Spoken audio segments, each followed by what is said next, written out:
What's up, y'all, man? It's NBA Dope Boy. I'm coming to you with another video in terms of Joel Embiid and the 76ers of what Shaq and Charles say. I will say about Shaq and Charles, I do like them. They obviously have my favorite sports show.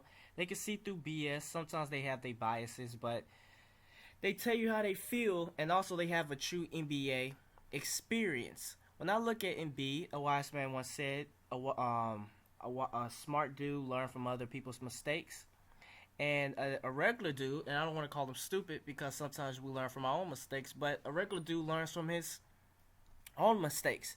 And sometimes it's good to listen to what Shaq and Charles got to say, two brothers who obviously didn't take their career seriously, tell Embiid and the other guys. Obviously, Charles say Embiid have no, and the 76ers have no chance in NBA Finals. I do agree with that.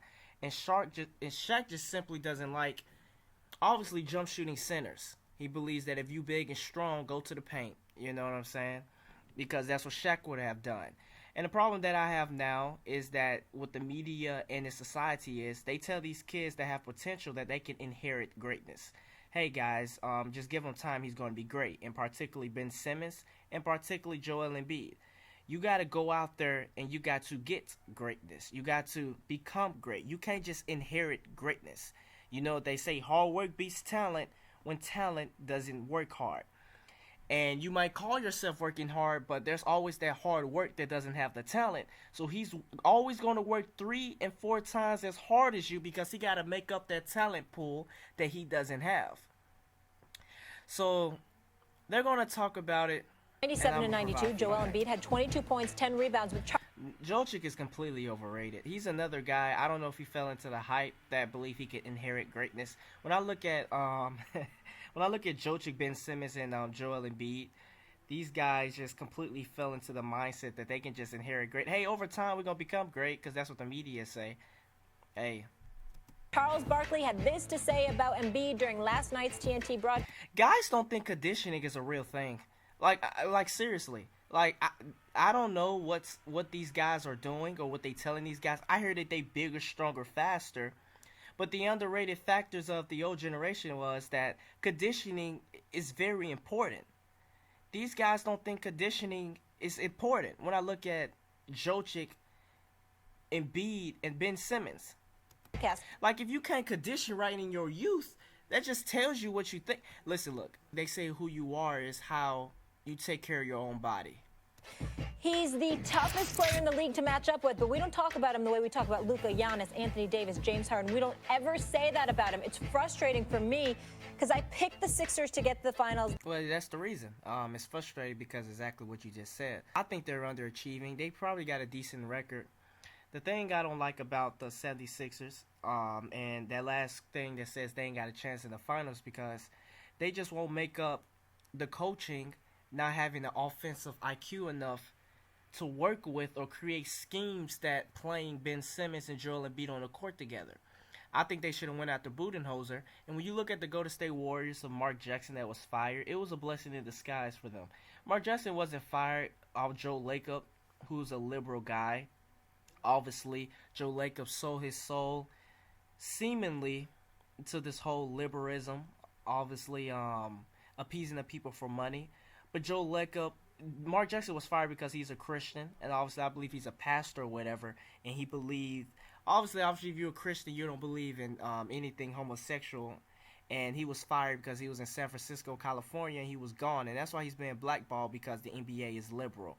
That's why he's blackballed, and that's why he is fired.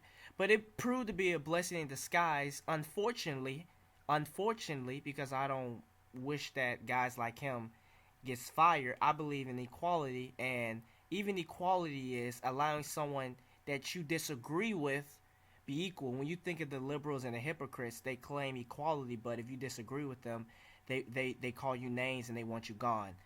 So if you one of those who disagree with Mark Jackson and you truly believe in equality, then you shouldn't wish ill will on him. Not to digress, but it proved to be a blessing in disguise because Steve Kerr ran an offensive system that brought obviously Golden State to the heights of a championship, and he was able to create schemes to hide Stephen Curry on defense. That coach isn't offensively smart enough to create schemes to hide Ben Simmons offensively. When you put Ben Simmons in the paint, you basically can't put him on the three-point line because they're going to sag off and double team Embiid in the paint. So he's reverse it. He put Embiid on the three-point line and Simmons in the paint and have Embiid dribble down. And it's going to wear Embiid down. Embiid is not fit enough. He's not conditioned right. And Ben Simmons just don't want to shoot. It is what it is. The teams they're going to have to go against in the finals, right, is the Lakers or the Clippers. Or the Dallas Mavericks, who's proven to be a dark horse. They just won't have the offensive talent enough to beat those teams. They don't have a chance. Shaquille O'Neal added his critique saying, we're telling you, you can be great. You're not playing hard enough. 22 ain't enough to get you to the next level. Do you want to be great? What I like about Shaq is like a true father figure. You got guys that like to talk sweet on these guys. He's like 28. I don't care. Even if Shaq, don't have a point, this is how a father would talk to you. I don't care. But Dad, he was holding me. I don't care. Dad, I don't care. You could be right. I don't care. I expect 28 and 30. I don't care. I expect 28 and 30. That's what I like about Shaq. Great, or do you want to be good? No excuses, and that's how you got to teach these kids to play. No excuses. Go out. If you're not getting 28 and 30, you're not working hard enough. I don't care about your excuses. If you're not getting 28 or 30, you're not working hard enough. That's the mentality that Shaq had. You want to be good, keep doing 22 points. You want to be great. But Shaq also had a problem with conditioning. Give me 28, give me 30. You want to be great? Watch Giannis. He wants to be great. AKA Superman. I like Giannis. Stephen A., are they right about Embiid? They are right, with the exception of Charles Barkley's last sentence where he... No, Charles Barkley's right. They have no chance in the finals. They have a great defense, but they don't have enough offense. Your point guard has to shoot in today's league. Unless they go after another guy. They don't even truly have a closer. They don't even involve Tobias Harris a lot in their offense. Joel Embiid is not conditioned enough. They're going to tire out.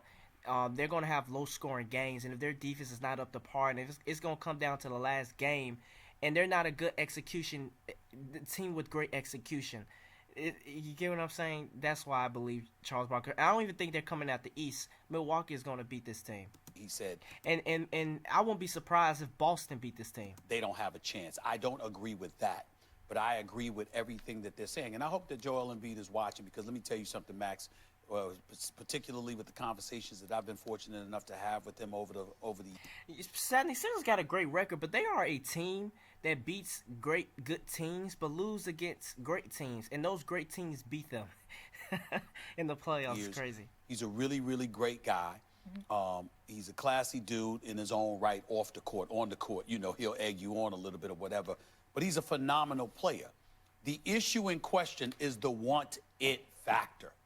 What we have to understand is that, and this is how sad the society has become, because now when you're talking about these kids, you got to compliment them so you can obviously, quote unquote, they don't call you a hater. Obviously, when you critique someone, they call you a hater. When you talk about someone, they either call you a fanboy or a hater. So you got to obviously rub them on their shoulder before you critique them, and it's a shame. Everything about Giannis Antetokounmpo, the Greek freak, the way he walks, the way he works out, the way he plays, the energy that he gives, etc., tells you he wants it. Joel Embiid walks around having fun playing games. Here's the reality of the situation. Joel Embiid is averaging 5 less points a game, Matt. He's shooting 3% less from the field. Field goal percent. That's what I don't like about Joel Embiid. When he came out with that underdog mentality, talking trash, I like that about him. Now it's like he fell in love with that type of image that, hey, I'm the guy that's going to talk trash and kill you on Twitter. And a lot of these guys, the media see what you do, and a lot of these guys take on that image and go overboard with it. That's what I see with Joel Embiid. Dropped from 48 to 45. He's shooting the same 30% from three-point range. He's getting to the free throw line less this year than he did last year. And that's why I'm not letting that damn Brett Brown off the hook, who I like very. Because he's not a good offensive coach. He's a good defensive coach. And I don't even want to give him credit on defense, but I will. Sixers is a tall, athletic team.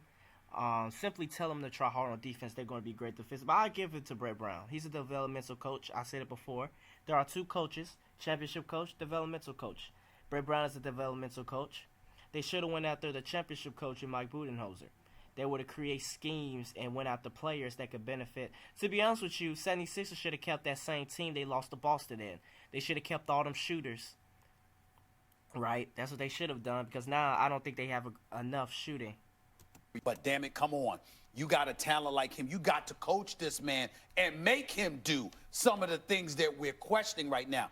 I'm going to put most of the onus on the shoulders of Joel Embiid, only for the... Ben Simmons is the other guy the media tried to hype because obviously he got that look. Like I said, the media, in terms of liberal media, love Hollywood. They love showmanship. Instead of quality, they love how things look, how things are pretty. This guy's light-skinned. Ben Simmons is nothing but a 6'11" Lonzo Ball. He's nothing more than a 6'11" Rondo, and Rondo can shoot better. They try to put in your mind that Ben Simmons was Magic Johnson, or could be like Magic Johnson. Once again, implementing these kids' minds that if I just do what I do in 5 years, I become this. No, you have to work hard to get it. I'm not questioning his skills at all. I know we both go back and forth talking about the health issues, whether it's the knee, the back, or whatever. But at the end of the day, what did I say coming into this season? I was excited about Joel Embiid because when he lost to Toronto and I saw him walk off that court crying and going into the arms of his girl right in front of the media and everybody else, I said, it hurts now. That's what you get. That's what you get because these guys watch you. That's what you get for telling them what they're going to do, and they think that they can just inherit it. No, you should have told him you lost. You cried, you cared about the game, but you lost. You embarrassed, you talk too much. You need to come back and prove yourself. It's real now. The pain is no joke now. He's going to come back here like a monster. Not only has that not happened, but his first return to Toronto, he played 30-plus minutes and didn't score one single point. So when I see stuff like that, when you talk about optics, when you talk... And that's why they have no chance. They're not mentally strong. They're not a mentally tough team. They try to appear mentally tough. They try to talk and bark. Talking and barking doesn't mean you're mentally tough. They're just immature. They're ignorant and immature. They're not a high IQ team. I could tell in their execution. Their coach is not high IQ, and their star players doesn't have high IQ. Ben Simmons can pass the ball. Ben Simmons know how to run an offense a little bit. But guys just associate point guards as being high IQ automatically. Because back then, a point guard had to be high IQ because he had to run the offense. Nowadays, a point guard doesn't necessarily have to run the offense, especially now with the rise of these point fours. A point guard now could just score. So a lot of these guys ain't truly high IQ, plus inexperience. Talk about things that happen metaphorically, etc., the kind of message that is being sent. I expected, even though he's not bad because he is averaging 22 and 12. It's not bad, of course, it's still good. But I expected to see pure, unadulterated greatness and hunger from Joel Embiid, and we're still waiting for it. And the Sixers ain't, I got them coming out of the East. You got them coming out of the East. They're not winning a damn thing unless we get that from Joel Embiid. It's not going to happen. And it won't happen. Someone tell them that they won't win. Sixers did better when they were underdogs because they worked hard enough. It won't happen. They got to go out there and they got to prove themselves. It's not something that you just inherited on them because you planted these seeds in his mind that Joel Embiid is some kind of guy, drop the mic guy, that's going to shut you down if you talk about him. That's why Joel Embiid is so infatuated with talking trash, because he wants somebody to go at him so he can go at him on Twitter instead of conditioning his body right. And Ben Simmons just care about the Kardashians and the Jenners. This is who this guy is. He don't even care about shooting. I would never question Shaquille O'Neal or Charles Barkley's understanding of the mentality it takes to be truly great. Right. Yes, you do. You say it all the time about analytics, and they openly hate it. I'm not questioning that. They understand that differently than other people. Yes, they do. Because they were truly great. By the way, they're also great. They're as good on TV as they were on the court. They're great. Those two guys are. Okay, Max, stop kissing up. Just say what you got to say. Great. Kenny Smith is too. No question, but these are the guys making the comment. Right. Okay. But here, in terms of Embiid's mentality, he does have the #1 defensive rating in the NBA. Defensive rating. On They're a great defensive team. offense, I think part of it Part of it. I'm not questioning. Yeah, he could shoot more free throws. It would indicate that he's being more aggressive on the inside and everything. Part of it is to be Embiid's size and dominate the modern NBA is difficult. It's almost impossible without a real three-point shot, right? And Embiid simply doesn't shoot it well enough. He can shoot it. He's not. It's nonsense. Once again, this is with this analytical crap. Shaq says the man needs to stop shooting jumpers. And that's what Shaq believes. The man needs to dominate more. You need to force Embiid to play. You can't have Embiid play outside in. You got to have Embiid play inside out. Not a guy who can't shoot it, but he doesn't shoot it well enough. If Embiid shot 40 instead... And Giannis don't shoot it well enough either, but Giannis is dominating the league. ...at a 30 from 3, he'd be the best player in the league. So And so will Ben Simmons if he have an offensive game, according to you. It's not about these ifs, because these guys believe that the ifs is something they can just get. No, the ifs is something that you most likely would never get. That's why they're ifs. Ifs are normally something that you most likely would never get, or something that would never happen. The criticism of his offense is that modern big, I'm not talking about Antetokounmpo, who's like a big... And he has extremely slow reflexes. Like, seriously, he has slow reflexes. Play like a turtle. He's a skilled turtle. Big wing, kind of like, what is he exactly, hybrid? I'm talking about wide-bodied, 7-footer like Embiid, play back to the basket. If he had the intelligence, he'd be like Uguay off Kung Fu Panda. A guy like that really can't dominate the modern NBA unless he can shoot, and he doesn't shoot it well enough. Now, in terms of his mentality, brought up the freak, right? Yeah. I mean, Shaq brought up the freak, I think it was. Like Antetokounmpo, he really wants to be great. I agree with that. That applies not only to Embiid, but Simmons. Exactly. I do agree with that. That also applies to Simmons, the other Hollywood boy. Like, if you look at Ben Simmons' first couple of years of his career, just like Embiid's, and then the difference is they built a team around Antetokounmpo, excuse me, just like Antetokounmpo. They built a team around Antetokounmpo, and he took it to the next level. They have not built a team around Simmons. And Stephen A., this gets back to what I've... It's BS. I know what he's thinking. He's like, if they have to get rid of one of them, but he wants them to keep Simmons. No, keep Embiid and get you a good point guard. I think that's going to happen if you want to keep Brett Brown. I don't know what good coach they could find. Maybe a Fred Hoiberg, but I don't think Fred Hoiberg has the personality traits to get Sixers to play hard. So maybe they have to stumble on a good coach. Otherwise, you know, hey. What we said, Embiid and Simmons in this NBA are ill-suited to be on the... And if you think Joel Embiid has a problem with today's NBA, Simmons is going to have a harder problem. Same team. I think Simmons needs his own team to take a step, and I think you got to choose who you want to keep if the Sixers want to win it. That's nonsense. Simmons needs a shot. Simmons needs something. Championship. And I'm saying to you, I think that point, as valid as it might be, even though I respectfully disagree, is irrelevant only from this perspective. We're talking about the mentality of Joel Embiid, because guess what? I'll tell you, if Simmons can shoot, Joel will have a better, it'll be better for them, because you'll establish Joel in the paint. You'll receive more double teams and open up more shooters if you had them. That mentality. That's why I think they should have kept their first team and should have implanted and at least get Simmons to shoot somewhere on the court. That Barkley and Shaq alluded to, it don't matter who the hell he playing against. Who the hell he's playing with. Would they win like that? But again, what I'm saying to you is this. Shaquille O'Neal, Kobe at least once upon a time would have said, who the hell are you to talk, Shaq? But what you're missing is that Shaq was always interested in dominance. Yes. Now, he might not have been interested in working on the treadmill or jogging or putting in the work, but when you... And Shaq knew his game. Shaq didn't go out here and try to shoot jumpers, even though Shaq would tell you that he could. Shaq didn't go out here and try to do, like, fancy offensive moves. Shaq knew, hey, I'm not conditioned right. And Shaq would tell you he probably should have taken his body better. And to be honest with you, I believe... Shaq flips his mind a lot. I believe if Shaq was to do his career over again, I believe he'll probably do it this exact same way. But Shaq knew his strength is to dominate, and that's exactly what Shaq did. You stepped on the court and in the paint. You, as a big man, was going up against Shaq.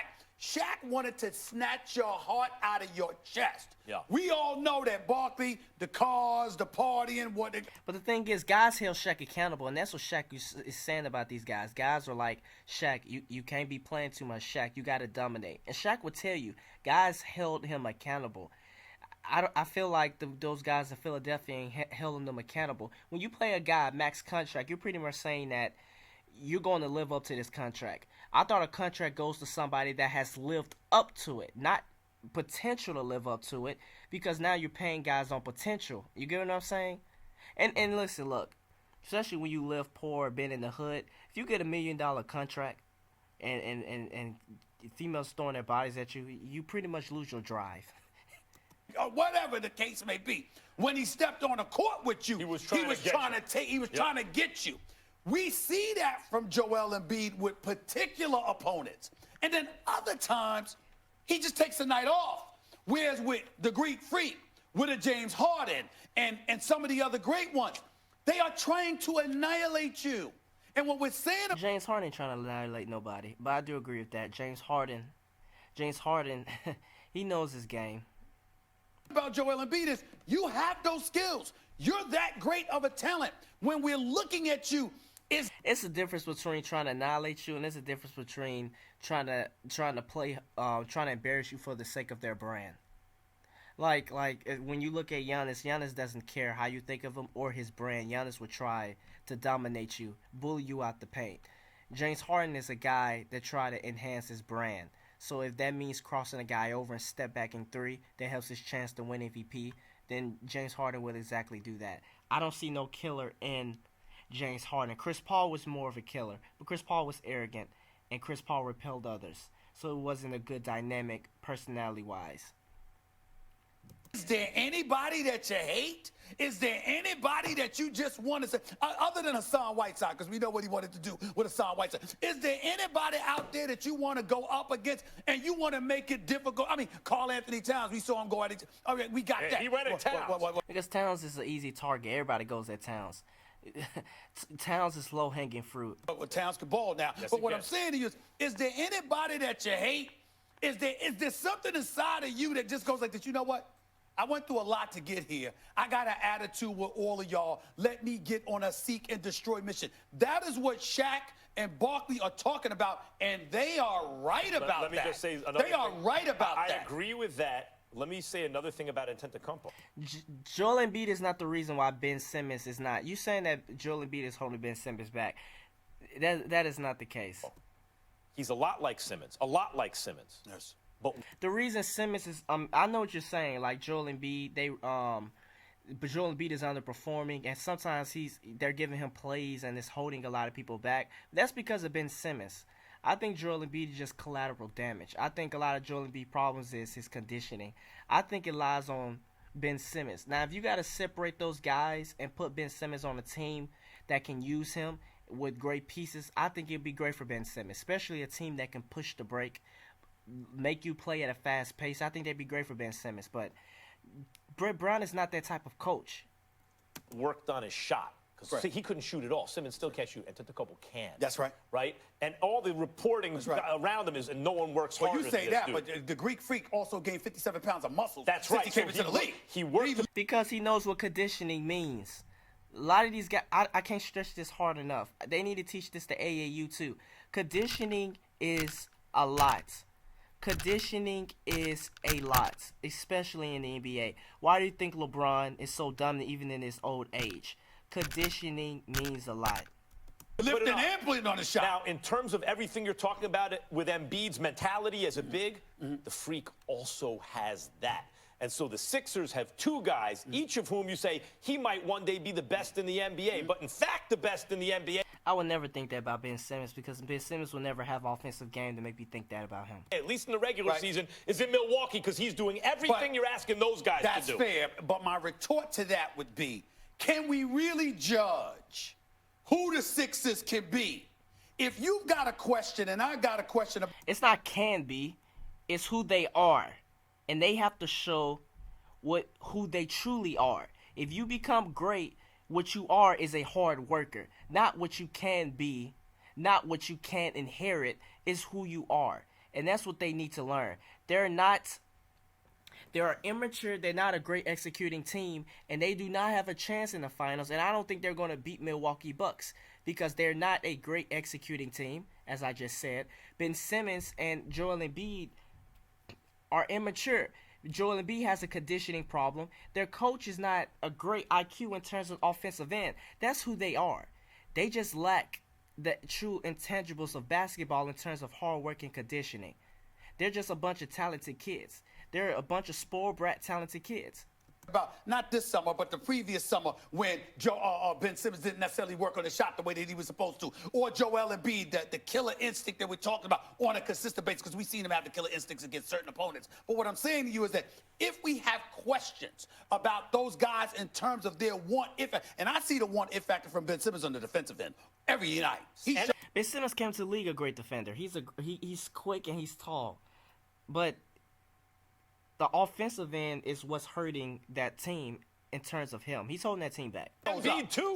Embiid, yes, in his matches. But offensively, Embiid can be so dominant. And if you got a guy in the same conference that's coming at y'all like that, great one. Oh, crap. Okay. Well, I guess that's the end, of this video. Well, if you like this video, make sure you like, share, subscribe. If you're supporting the channel, thank you. If you're not, make sure you hit the notification bell. I'll be coming to you more about these videos.